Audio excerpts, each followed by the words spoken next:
Hi students, అందరు ఎలా ఉన్నారు? నేను మీ విష్ణువర్ధన్. మీరు చూస్తున్నారు Vishnu smart info YouTube channel.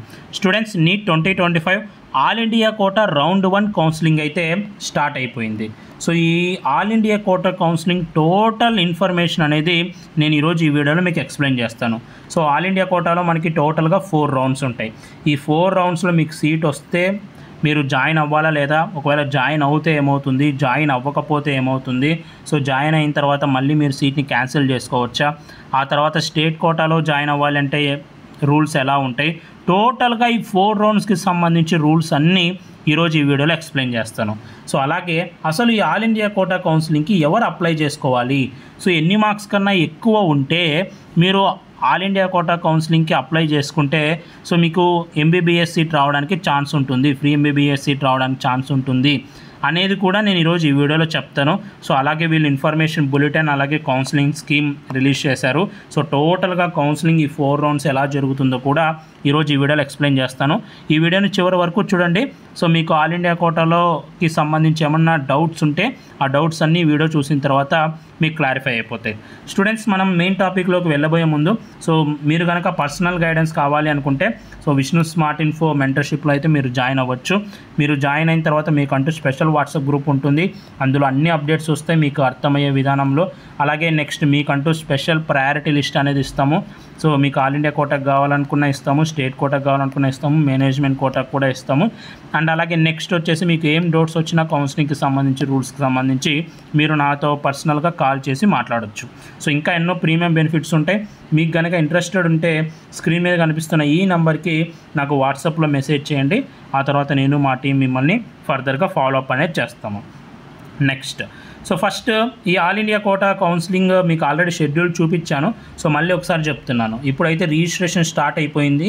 So 28 July వరకు అయితే ఆఫ్టర్నూన్ 12 వరకు మీరు రౌండ్ 1కి అప్లై చేసుకోవచ్చు, అంటే రిజిస్ట్రేషన్ చేసుకోవచ్చు. చాయిస్ ఫిల్లింగ్ అనేది 22 జూలై నుంచి 28 July so up to 11:55 PM వరకు అయితే ఉంటుంది. తర్వాత రిజల్ట్ అనేది 31 జూలై వస్తుంది. సో రిపోర్టింగ్ అనేది మీరు కాలేజ్ దగ్గరికి వెళ్ళి 1 ఆగస్ట్ నుంచి 6 ఆగస్ట్ లోపు చేయాలి. సో ఇది ఆల్ ఇండియా కోటా రౌండ్ 1 యొక్క షెడ్యూల్. అసలు ఈ ఆల్ ఇండియా కోటా కౌన్సిలింగ్ ఏ సీట్స్ కోసం ఉంటుంది, ముఖ్యంగా ఏ కోర్సెస్ కోసం ఉంటుందో ఫస్ట్ చెప్తాను. సో ఫస్ట్ వచ్చేసి ఎంబీబీఎస్ కోర్స్కి, బీడీఎస్ కోర్స్కి, అలాగే బీఎస్సీ నర్సింగ్కి కూడా ఆల్ ఇండియా కోటా కౌన్సిలింగ్ అనేది జరుగుతుంది. ఈ 3 కోర్సెస్కి కలిపి సింగిల్ అప్లికేషన్ ఉంటుంది ఆల్ ఇండియా కోటాలో. సో మీరు ఒక అప్లికేషన్ పెట్టుకుంటే చాలు, ఈ 3 కోర్సెస్కి ఎలిజిబుల్ అయినట్టే. సో ఈ 3 కోర్సెస్ కూడా మీరు అప్లై చేసుకోవచ్చు. సో అయితే ఈ 3 కోర్సెస్లో ఏ సీట్స్కి, అంటే ఏ కాలేజెస్లో సీట్స్కి ఈ ఆల్ ఇండియా కోటా కౌన్సిలింగ్ జరుగుతుందంటే సో ఫస్ట్ ఇండియాలో ఉన్న ఆల్ గవర్నమెంట్ మెడికల్ కాలేజెస్లో, ఓకే, ఆల్ గవర్నమెంట్ మెడికల్ కాలేజెస్లో మనకి 15% ఆఫ్ ద సీట్స్ ఉంటాయి కదా, ఈ 15% ఆఫ్ ద సీట్స్కి ఈ ఆల్ ఇండియా కోటా కౌన్సిలింగ్ జరుగుతుంది. ఇండియాలో మీరు ఏ గవర్నమెంట్ మెడికల్ కాలేజ్లో తీసుకున్నా ఆ కాలేజీలో 15% సీట్స్కి ఆల్ ఇండియా కోటా ద్వారానే ఫిల్ చేస్తారు. సో ఫర్ ఎగ్జాంపుల్ మీరు ఏపీ స్టూడెంట్, మీరు ఏపీలో ఉన్న కాలేజీలో జాయిన్ అవ్వాలి అనుకుంటే ఆల్ ఇండియా కోటా ద్వారా కూడా జాయిన్ అవ్వచ్చు. ఎందుకంటే 15% ఆఫ్ ద సీట్స్ గవర్నమెంట్లో మనకి ఫిల్ చేస్తారు. అలాగే టీఎస్ స్టూడెంట్ అయితే టీఎస్లో కూడా జాయిన్ అవ్వచ్చు, ఎందుకంటే 15% ఆఫ్ ద సీట్స్ గవర్నమెంట్లో ఆల్ ఇండియా కోటా ద్వారా ఫిల్ చేస్తారు, ఎంబీబీఎస్కి, బీడీఎస్కి. ఇది మీరు గుర్తుపెట్టుకోండి, ఓకే. అయితే కేవలం గవర్నమెంట్ మెడికల్ కాలేజెస్ మాత్రమే ఉంటాయి, ప్రైవేట్ మెడికల్ కాలేజెస్ ఉండవు, ఓకే. స్టేట్లోని private medical colleges all India quota కౌన్సిలింగ్లో పార్టిసిపేట్ చేయవు, కేవలం గవర్నమెంట్ మెడికల్ కాలేజెస్ మాత్రమే ఉంటాయి, ఇది గుర్తుపెట్టుకోండి. అలాగే 100% MBBS, BDS seats BHU. So ఇది one of the toppest university మనకి, బెనారస్ హిందూ యూనివర్సిటీ. సో ఇందులోని ఎంబీబీఎస్, బీడీఎస్ సీట్స్ అన్నీ త్రూ ఆల్ ఇండియా కోటా ద్వారానే ఫిల్ చేస్తారు. అలాగే ఎయిమ్స్ కాలేజెస్లో 100% సీట్స్, అలాగే జిప్మర్ కాలేజ్లో ఓపెన్ కేటగిరీ సీట్స్ ఉంటాయి, అవి ఆల్ ఇండియా కోటా ద్వారానే ఫిల్ చేస్తారు. అలాగే మనకు కొన్ని సెంట్రల్ యూనివర్సిటీస్ ఉన్నాయి, ఆ సెంట్రల్ యూనివర్సిటీలో సీట్స్, అలాగే ఈఎస్ఐసి కాలేజెస్లో 15% ఆఫ్ ద సీట్స్ కూడా ఈ ఆల్ ఇండియా కోటా ద్వారానే ఫిల్ చేస్తారు. అండ్ అలాగే మనకి డీమ్డ్ యూనివర్సిటీస్ ఉంటాయి, అంటే ఫీజు అనేది ఎక్కువ ఉంటుంది, దాదాపు 16 lakhs నుంచి 25 lakhs దాకా పర్ ఇయర్కి ఫీ ఉంటుంది. సో డీమ్డ్ యూనివర్సిటీస్ వేరు, ప్రైవేట్ మెడికల్ కాలేజెస్ వేరు. సో డీమ్డ్ యూనివర్సిటీస్కి ఆల్ ఇండియా కోటా ద్వారానే 100% సీట్స్ ఫిల్ చేస్తారు. అలాగే ఈఎస్ఐసి ఐపీ కోటా ఉంటుంది కదా, సో వాళ్ళు కూడా ఈ ఆల్ ఇండియా కోటా కౌన్సిలింగ్కి అప్లై చేసుకోవాలి. గుర్తుపెట్టుకోండి, ఈఎస్ఐసి ఐపీ కోటా ఉన్న వాళ్ళు ఆల్ ఇండియా కోటాకి అప్లై చేసుకోవాలి. అలాగే AFMC armed forces medical college ఉంటుంది. సో ఈ కాలేజ్లో అడ్మిషన్ కూడా త్రూ ఆల్ ఇండియా కోటా ద్వారానే జరుగుతుంది. సో ఫస్ట్ రిజిస్ట్రేషన్ అయితే ఆల్ ఇండియా కోటాకి చేసుకోవాలి, ఆ తర్వాత మళ్ళీ సపరేట్గా జరుగుతుంది ఏఎఫ్ఎంసీకి. సో ఇవన్నీ టైప్స్ ఆఫ్ సీట్స్కి మీకు ఆల్ ఇండియా కోటా ద్వారానే కౌన్సిలింగ్ అనేది జరుగుతుంది. నెక్స్ట్, సో అసలు ఈ ఆల్ ఇండియా కోటా కౌన్సిలింగ్కి ఫీ ఎంత ఉంటుంది అనేది మనం చూద్దాం. సో ఫస్ట్ ఈ ఆల్ ఇండియా కోటా కౌన్సిలింగ్లో 15% ఆల్ ఇండియా కోటాకి సెంట్రల్ యూనివర్సిటీస్కి, ఎయిమ్స్కి, జిప్మర్కి, ఏఎఫ్ఎంసీకి మనం ఏదైతే ఫ్రీ ఎంబీబీఎస్ సీట్ అనుకుంటామో, సో ఆ ఫ్రీ ఎంబీబీఎస్ సీట్కి ఒక రిజిస్ట్రేషన్ ఉంటుంది. అలాగే డీమ్డ్ యూనివర్సిటీస్, నేను చెప్పాను కదా దీంట్లో అప్రాక్సిమేట్గా 18 to 25 lakhs per year fee ఉంటుంది కదా. సో ఈ డీమ్డ్ యూనివర్సిటీస్లో అప్లై చేసుకోవడానికి ఒక రిజిస్ట్రేషన్ అనే ఫీ అనేది ఉంటుంది. అన్న మాకు కేవలం ఫ్రీ సీట్ కోసమే కావాలనుకుంటే మేము ఎంత రిజిస్ట్రేషన్ ఫీ కట్టాలి అని అడుగుతుంటారు చాలామంది. ఇందులో 2 types ఉంటాయి. ఫస్ట్ ఫర్ ఎగ్జాంపుల్ మనం ఫ్రీ ఎంబీబీఎస్ సీట్ గురించి మాట్లాడుకుందాం. సో ఇందులో నాన్ రిఫండబుల్ ఫీ వచ్చేసి, అంటే మీరు వన్స్ పే చేసిన తర్వాత మళ్ళీ మీకు వెనక్కి రాదు, దీన్ని మనం నాన్ రిఫండబుల్ ఫీ అంటాం. రీఫండబుల్ అంటే మీరు పే చేసిన తర్వాత మళ్ళీ మీకు వెనక్కి వస్తుంది, అంటే కొన్ని రూల్స్ కనుక మీరు ఫాలో అవుతే మళ్ళీ మీకు వెనక్కి వచ్చేస్తుంది. సో ఫస్ట్ అన్రిజర్వ్డ్ అలాగే ఈడబ్ల్యూఎస్ వాళ్ళకి 1000 రూపీస్ నాన్ రిఫండబుల్ ఉంటుంది. ఎస్సీ వాళ్ళకి, ఎస్టీ, ఓబీసీ, పీడబ్ల్యూడీ క్యాండిడేట్స్కి 500 రూపీస్ అయితే ఉంటుంది. సో ఇది మీరు వన్స్ పే చేసిన తర్వాత మళ్ళీ మీకు వెనక్కి రాదు. Next, refundable security deposit, so ఇది 10,000 ఉంటుంది. సో అన్రిజర్వ్డ్ ఈడబ్ల్యూఎస్కి. అలాగే ఎస్సీ, ఎస్టీ వాళ్ళకి 5,000 ఉంటుంది. సో ఇది వన్స్ మీరు పే చేసిన తర్వాత ఒకవేళ మీకు సీట్ రాకపోతే, మీరు కొన్ని రూల్స్ ఫాలో అవుతే మళ్ళీ మీకు ఇది మీ బ్యాంక్ అనేది వెనక్కి వచ్చేస్తుంది. సీట్ వచ్చినా సీట్ రాకపోయినా మీరు కొన్ని రూల్స్ ఫాలో అవుతే అది మళ్ళీ మీకు వెనక్కి వచ్చేస్తుంది అని నేను చెప్తాను. సో ఎప్పుడు వస్తుంది ఎప్పుడు రాదు అనేది ఫర్దర్గా రూల్స్ చెప్పినప్పుడు నేను మీకు చెప్తాను. సో టోటల్గా అన్రిజర్వ్డ్ అలాగే ఈడబ్ల్యూఎస్ వాళ్ళు ఎంత పే చేయాలి?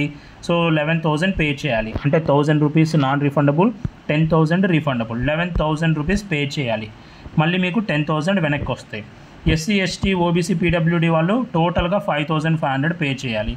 సో ఈ 5,000 మళ్ళీ మీకు వెనక్కనే వస్తాయి. సో ఇది ఫ్రీ ఎంబీబీఎస్ సీట్కి సంబంధించి.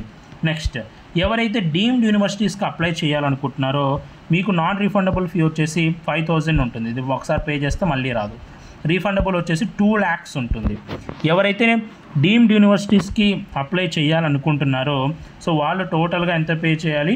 2,05,000 అనేది మీరు పే చేయాలి. సో మీరు కొన్ని రూల్స్ ఫాలో అవుతే మళ్ళీ మీకు 2 lakhs అనేవి వెనక్కి వచ్చేస్తాయి. సో ఇది కౌన్సిలింగ్లో ఫీకి సంబంధించి. నెక్స్ట్, మనం కౌన్సిలింగ్ టోటల్ ప్రొసీజర్ తెలుసుకుందాం. సో ఫస్ట్ రౌండ్లో మీరు ఫస్ట్ ఏం చేయాలి? రిజిస్ట్రేషన్ చేసుకోవాలి. రిజిస్ట్రేషన్ చేసుకున్న తర్వాత నెక్స్ట్ చాయిస్ ఫిల్లింగ్ అనేది చేసుకోవాలి. అంటే మీరు ఏ కాలేజెస్ అప్లై చేయాలనుకుంటున్నారో ఆ కాలేజెస్ అన్నీ ఒక వెబ్ ఆప్షన్స్ రూపంలో ఫిల్ చేసుకోవాలి. చాయిస్ ఫిల్లింగ్ అనేది చేసుకోవాలి. కాలేజెస్ అన్నీ ఆర్డర్లో పెట్టుకోవాలి, ప్రయారిటీ ఆర్డర్లో. అండ్ ఆ తర్వాత రిజల్ట్ వస్తుంది. రిజల్ట్ వచ్చిన తర్వాత మీరు ఫిజికల్గా కాలేజ్ దగ్గరికి వెళ్ళి మీ డాక్యుమెంట్స్ సబ్మిట్ చేయాలి. అక్కడ ఫీ అనేది పే చేయాల్సి ఉంటుంది. సో ఇది total process. Registration, choice filling, result, college దగ్గరికి వెళ్ళి రిపోర్ట్ చేయడం, ఇలా ప్రాసెస్ అనేది జరుగుతుంది. వన్స్ మీరు ఈ ప్రాసెస్ అంతా చేశారు, మీకు రౌండ్ 1లో సీట్ వచ్చింది అనుకోండి. సో రౌండ్ 1లో సీట్ అలాట్ అయ్యింది అనుకోండి. ఎస్, రౌండ్ 1లో సీట్ వచ్చింది. నెక్స్ట్ ఏం చేయాలి? మీరు కాలేజ్ దగ్గరికి వెళ్ళి రిపోర్ట్ చేయాలి. కాలేజ్ దగ్గరికి వెళ్ళి రిపోర్ట్ చేశారు అన్న, ఫర్ ఎగ్జాంపుల్ రౌండ్ 1లో నాకు గుంటూరు మెడికల్ కాలేజ్లో సీట్ వచ్చిందన్న. రౌండ్ 2 నాకు ఇంకా మంచి కాలేజ్ కోసం నేను వెతుకుతున్నాను, మళ్ళీ నేను రౌండ్ 2కి అప్గ్రేడ్ చేసుకోవచ్చా? సో ఒకవేళ మీకు రౌండ్ 1లో ఒక కాలేజ్లో వచ్చింది అనుకుందాం. ఫర్ ఎగ్జాంపుల్ మీరు ఒక లిస్ట్ పెట్టింటారు, ఇందులో 10th ప్లేస్లో ఉన్న కాలేజ్లో సీట్ వచ్చింది, ఇంకా ఫస్ట్ 9 కాలేజెస్లో మీకు సీట్ కావాలి అనుకుంటున్నారు. సో ఈ ప్రాసెస్ని ఏమంటామంటే అప్గ్రేడేషన్కి వెళ్ళడం అని అంటాం. సో అంటే ఇంకా పైన ఉన్న కాలేజెస్ కోసం ట్రై చేయడం అని అంటాం. సో మీరు ఇంకా మంచి కాలేజ్ కోసం ఎదురు చూస్తుంటే మీరు ఏం చేయాలి? ఫస్ట్ రౌండ్లో వచ్చిన కాలేజ్ దగ్గరికి వెళ్ళి రిపోర్ట్ చేయాలి. రిపోర్ట్ చేసిన తర్వాత మీకు ఆ సీట్ అలానే ఉంటుంది. నెక్స్ట్ మీరు ఆ కాలేజ్ దగ్గరికి వెళ్ళినప్పుడు వాళ్ళు అడుగుతారు, మీరు ఇంకా మంచి కాలేజీలో సీట్ వస్తే వెళ్ళాలనుకుంటున్నారా అని, అప్గ్రేడేషన్కి విల్లింగా అని అడుగుతారు. అప్పుడు మీరు ఎస్ అని చెప్తే మీరు నెక్స్ట్ సెకండ్ రౌండ్లో మళ్ళీ చాయిస్ ఫిల్లింగ్ అనేది చేయాలి.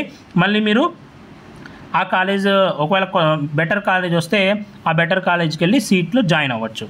ఓకే, ఇక్కడ విల్లింగ్నెస్ ఫర్ అప్గ్రేడేషన్ అంటే ఇంకా బెటర్ కాలేజీలో సీట్ కోసం మీరు అప్లై చేసుకోవచ్చు. ఓకే, సో మీరు ఇది ఇలా చేయాలి. అంటే ఫస్ట్ రౌండ్ 1లో సీట్ వస్తుంది గుంటూరులో, మీకు రౌండ్ 2లో ఆంధ్ర మెడికల్ కాలేజ్ కావాలి అనుకుంటున్నారు. మీరు ఏం చేయాలంటే గుంటూరు మెడికల్ కాలేజ్కి వెళ్ళి జాయిన్ అవ్వాలి, అక్కడ అప్గ్రేడేషన్కి ఎస్ చెప్పాలి. నెక్స్ట్ రౌండ్ 2 కౌన్సిలింగ్ జరిగేటప్పుడు ఏం చేయాలంటే మళ్ళీ మీరు రౌండ్ 2లో చాయిస్ ఫిల్లింగ్ అనేది చేయాలి. ఒకటి గుర్తుపెట్టుకోండి, కామన్గా చెప్తున్నాను, ప్రతి రౌండ్కి ఫర్ ఎగ్జాంపుల్ మీరు రౌండ్ 1లో రిజిస్ట్రేషన్ చేస్తే రౌండ్ 2కి చేయాల్సిన అవసరం లేదు, రౌండ్ 3కి చేయాల్సిన అవసరం లేదు. మీరు ఒక్క రౌండ్లో రిజిస్ట్రేషన్ చేస్తే చాలు. అదే మీరు రౌండ్ 2కి సరిపోతుంది, రౌండ్ 3కి కూడా సరిపోతుంది. ఓకే, కానీ మీరు రౌండ్ 1లో కాలేజెస్ ఫిల్ చేశారు అనుకోండి. ఓకే, రౌండ్ 2 మీరు కాలేజెస్ ఫిల్ చేస్తేనే ఆ కౌన్సిలింగ్లో పార్టిసిపేట్ చేసినట్టు, అంటే చాయిస్ ఫిల్లింగ్ చేస్తేనే మీరు ఆ కౌన్సిలింగ్లో పార్టిసిపేట్ చేసినట్టు.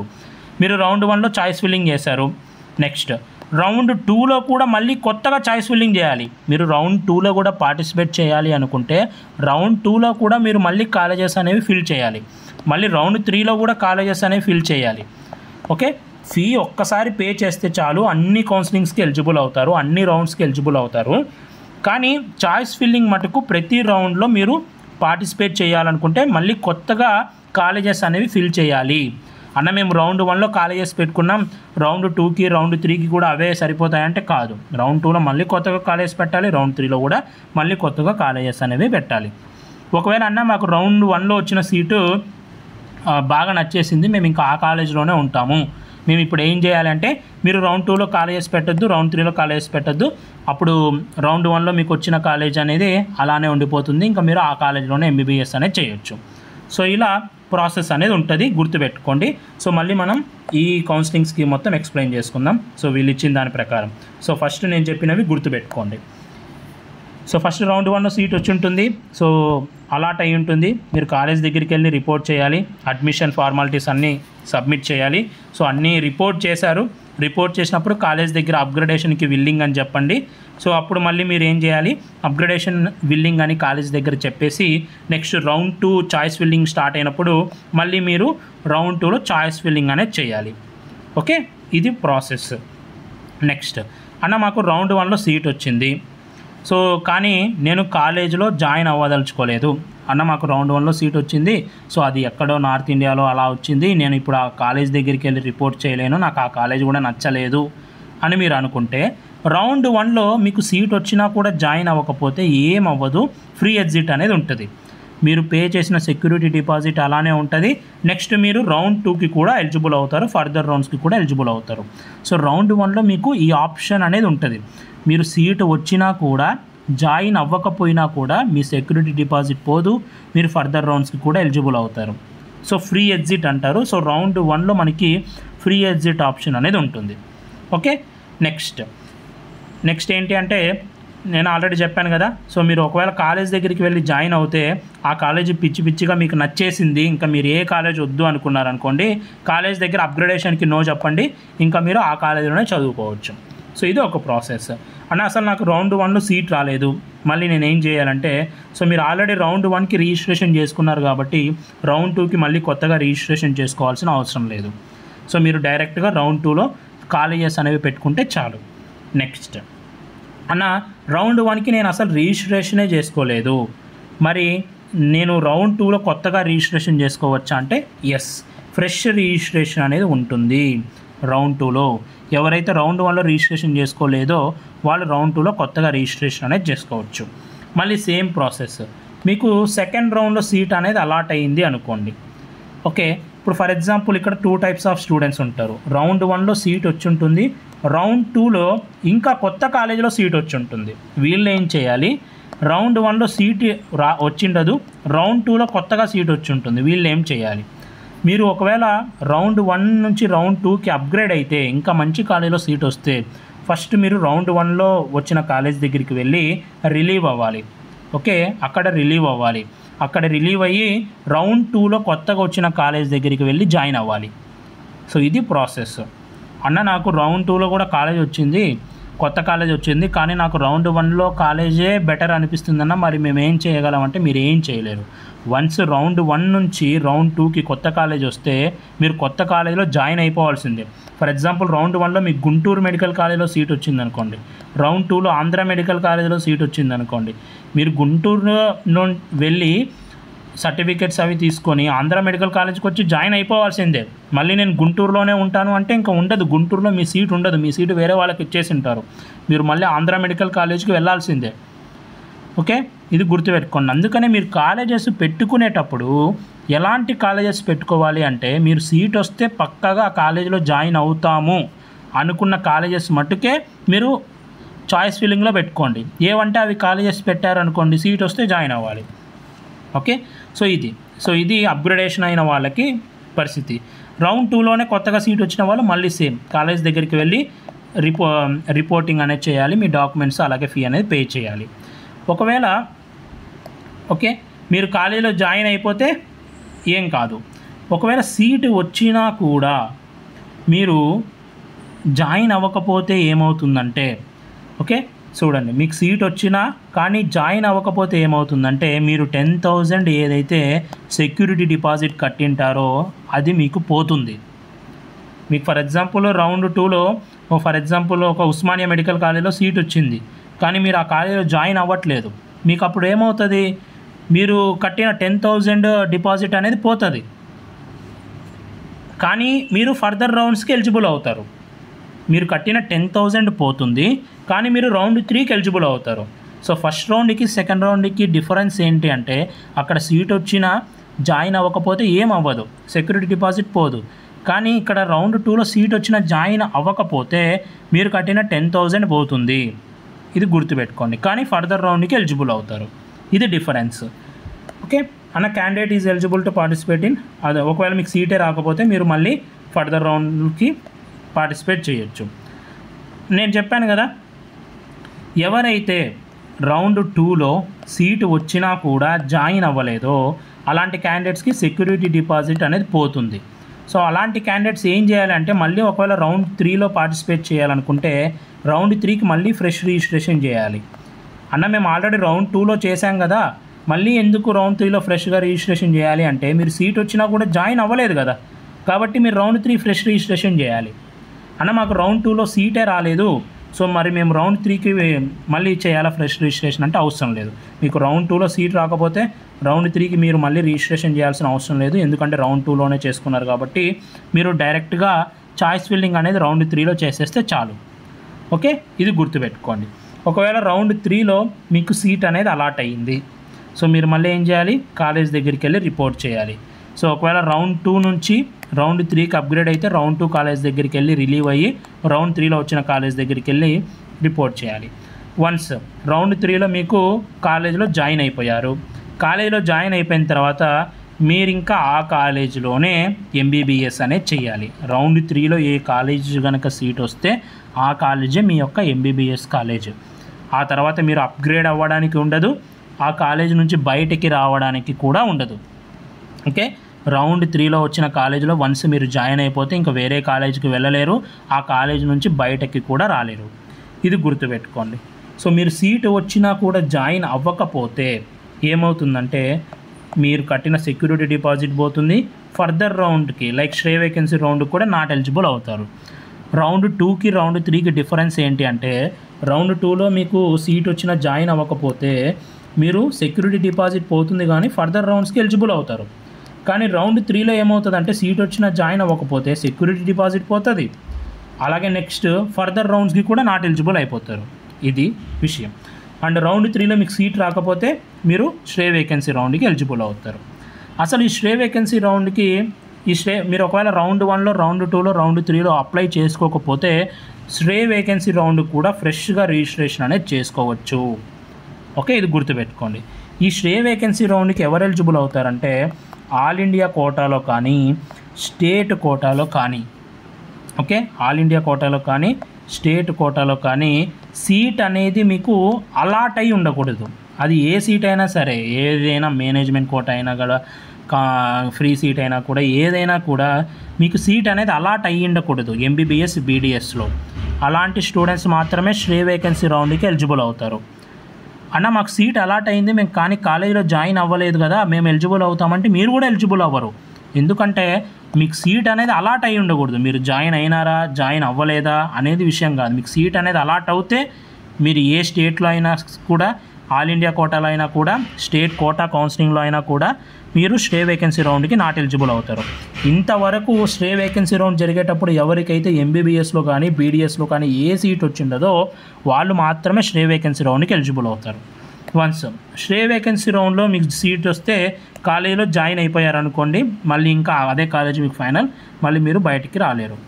ఓకే, మీరు అలాట్ అయినా కూడా జాయిన్ అవ్వలేదు అనుకోండి, మీకు సీట్ అలాట్ అయింది కానీ మీరు జాయిన్ అవ్వలేదు అనుకోండి, మీరు కట్టిన సెక్యూరిటీ డిపాజిట్ పోతుంది. ఇంకా ఫర్దర్గా ఏమైనా సీట్స్ మిగిలితే మళ్ళీ స్పెషల్ స్టే వేకెన్సీ రౌండ్ అనేవి కండక్ట్ చేస్తారు. ఆ రౌండ్స్కి మీరు నాట్ ఎలిజిబుల్ అయిపోతారు. కానీ లాస్ట్ ఇయర్ ఒక రూల్ ఉండేది, ఒకవేళ జాయిన్ అవ్వకపోతే స్టే వేకెన్సీ రౌండ్లో సీట్ వచ్చినా 1 ఇయర్ డీబార్ చేస్తాము అన్న రూల్ లాస్ట్ ఇయర్ ఉండేది. లాస్ట్ ఇయర్ ఇన్ఫర్మేషన్ బులెటిన్లో వాళ్ళు ఈ రూల్ ఇచ్చిన్నారు. కానీ ఇప్పుడు కొత్తగా చూస్తే ఆ యొక్క రూల్ అనేది కొత్త ఇన్ఫర్మేషన్ బులెటిన్లో లేదు. చూడండి, ఇక్కడ ఎక్కడ లేదు 1 ఇయర్ డీబార్ చేస్తాము అన్న రూల్ లేదు. అంటే లాస్ట్ ఇయర్ రూల్ ఎలా ఉండేదంటే, ఒకవేళ మీకు స్టే వేకెన్సీ రౌండ్లో సీట్ వచ్చింది, జాయిన్ అవ్వలేదు అనుకోండి, మీ సెక్యూరిటీ డిపాజిట్ పోతుంది, ఫర్దర్ రౌండ్స్కి నాట్ ఎలిజిబుల్, మళ్ళీ నెక్స్ట్ ఇయర్ డీబార్ కూడా చేస్తారు, నీట్ రాయకుండా మీరు నీట్ అడ్మిషన్ అనేది పొందకుండా. కానీ ఈ ఇయర్ ఏంటి అంటే సెక్యూరిటీ డిపాజిట్ పోతుంది, ఫర్దర్ కౌన్స్కి నాట్ ఎలిజిబుల్ అనే ఇచ్చారు. కానీ ఈ డీబార్ అనే రూలు ఇన్ఫర్మేషన్ బులెటిన్లో తీసేశారు. మరి ఎందుకు తీసేశారో తెలీదు. ఇంకా తీసేశారు అంటే ఆ రూల్ లేదనే అర్థమో ఏదో తెలీదు. సో కానీ ఇన్ఫర్మేషన్ బులెటిన్లో 1 ఇయర్ డీబార్ అనేది తీసేశారు. సో ఇది ఒక చేంజ్ అనేది ఇన్ఫర్మేషన్ బులెటిన్లో వచ్చింది. సో ఇది టోటల్గా 4 రౌండ్స్కి సంబంధించింది. అన్న మరి ఆల్ ఇండియా కోటాలో స్టేట్ కోటాలో సీట్ వస్తే సేమ్ రౌండ్స్లో మళ్ళీ మేము ఏం చేయాలి అంటే అది టైం మీద డిపెండ్ అవుతుంది. మీకు ఆల్ ఇండియా కోటా రౌండ్ 1 ఎప్పుడు జరుగుతుంది, స్టేట్ కోటా రౌండ్ 1 ఎప్పుడు జరుగుతుంది, కౌన్సిలింగ్ టైం మీద డిపెండ్ అవుతుంది. మన ఛానల్కి మీరు ఫాలో అవుతూ ఉండండి. నేను ప్రతి రౌండ్లో మీకు చెప్తాను. ఒకవేళ ఆల్ ఇండియా కోటాలో రౌండ్ 1లో సీట్ వచ్చిన వాళ్ళు జాయిన్ అవుతే ఏమవుతుంది, ఫర్దర్గా స్టేట్ రౌండ్స్కి పార్టిసిపేట్ చేయొచ్చా లేదా ఏంటి అనేది నేను మీకు ప్రతి రౌండ్లో ఇన్ఫర్మేషన్ ఇస్తుంటాను. సో మీరు మన ఛానల్కి అప్డేటెడ్లో ఉండండి. ఎందుకంటే ఈ కౌన్సిలింగ్ అన్నీ జరిగే టైం మీద డిపెండ్ అవుతుంటాయి. కొన్నిసార్లు స్టేట్లో ఏమవుతుందంటే కొన్ని కోర్టు కేసెస్ వల్ల కొంచెం డిలే అవుతాయి. సో అప్పుడు మళ్ళీ రూల్స్ అనేవి అంటే ఆల్ ఇండియా కోటా కౌన్సిలింగ్ జరుగుతూ పోతుంటుంది, కానీ స్టేట్ అనేది ఆగిపోయింది అనుకోండి, అప్పుడు రూల్స్ అనేవి కొంచెం మీకు చెప్తాను. అది టైం బేస్డ్ ఉంటుంది కాబట్టి మీకు మన ఛానల్ ఫాలో అవుతూ ఉండండి, అప్పుడు మీకు సపరేట్గా చెప్తాను. ఓకే, సో ఇది టోటల్గా 4 రౌండ్స్కి సంబంధించి. ఓకే, అండ్ అసలు ఆల్ ఇండియా కోటాకి ఎవరు అప్లై చేసుకోవాలన్నా, సో రౌండ్ 1కి కానీ రౌండ్ 2కి కానీ సో ఎవరు అప్లై చేసుకోవాలంటే, సో ఫస్ట్ రౌండ్ 1కి ఎవరు అప్లై చేసుకోవాలో చెప్తాను వినండి. మీరు ఓపెన్ కేటగిరీ అయినా, ఈడబ్ల్యూఎస్ అయినా, ఓబీసీ అయినా, ఈ 3 కేటగిరీస్కి మీరు చెందితే మీ మార్క్స్ అనేవి 500 మార్క్స్ కన్నా అబోవ్ ఉంటే మీరు ఆల్ ఇండియా కోటాకి అప్లై చేయండి. సో నాకు తెలిసి all India quota cut off 530 ఆ రేంజ్లో ఆగుతుంది, 525 530 రేంజ్లో ఆగుతుంది. కానీ మనం కట్ ఆఫ్ అనేది ఎప్పుడు ప్రెడిక్ట్ చేయలేం కదా ఎగ్జాక్ట్గా. సో కాబట్టి సేఫ్ సైడ్కి 500 మార్క్స్ అబోవ్ ఉన్న వాళ్ళు అప్లై చేసుకోండి అని చెప్తున్నాను. ఓకే, నాకు తెలిసి 500 కన్నా తగ్గడం ఇంకా ఇంపాసిబుల్ ఆల్ ఇండియా కోటాలో. మీరు కనుక అబోవ్ 500 ఉంటేనే ఆల్ ఇండియా కోటాకి అప్లై చేయమని నేను సజెస్ట్ చేస్తాను. అండ్ ఎస్సీ ఎస్టీ కేటగిరీకి కనుక మీరు చెందితే మీరు 400 మార్క్స్ అబోవ్ ఉన్నా కూడా అప్లై చేయండి. మీ మార్క్స్ 400 కన్నా అబోవ్ ఉంటే ఆల్ ఇండియా కోటాకి అప్లై చేయండి. సో నేను ఇదైతే మీకు సజెస్ట్ చేస్తాను, ఈ మార్క్స్ వాళ్ళు అప్లై చేయమని. ఇంకా ఫ్రీ ఎంబీబీఎస్ సీట్కి ఇన్ని మార్క్స్ కన్నా all India quota cut off తగ్గడం అనేది ఆల్మోస్ట్ ఇంపాసిబుల్ అని చెప్తాను, ఎందుకంటే ఎప్పుడు అంతగా తగ్గలేదు కాబట్టి. సో ఇది టోటల్గా all India quota rules and రెగ్యులేషన్స్కి సంబంధించి. సో మీకు డౌట్స్ అన్నీ క్లారిఫై అయ్యాయి అనుకుంటాను. మీకు ఏమైనా డౌట్స్ ఉంటే కింద కామెంట్ సెక్షన్లో పెట్టండి. నేను ఫర్దర్గా దానికి రిప్లై అనేది ఇస్తాను. సో ఇది ఆల్ ఇండియా కోటా కౌన్సిలింగ్కి సంబంధించి ఈ వీడియో మీ అందరికి నచ్చింది అనుకుంటున్నాను. ఈ వీడియో నచ్చితే లైక్ చేయండి. ఇలాంటి మరెన్నో వీడియోస్ మీరు మిస్ అవ్వకూడదు అనుకుంటే మన ఛానల్ని సబ్స్క్రైబ్ చేయండి. Thank you so much for watching. Have a great day.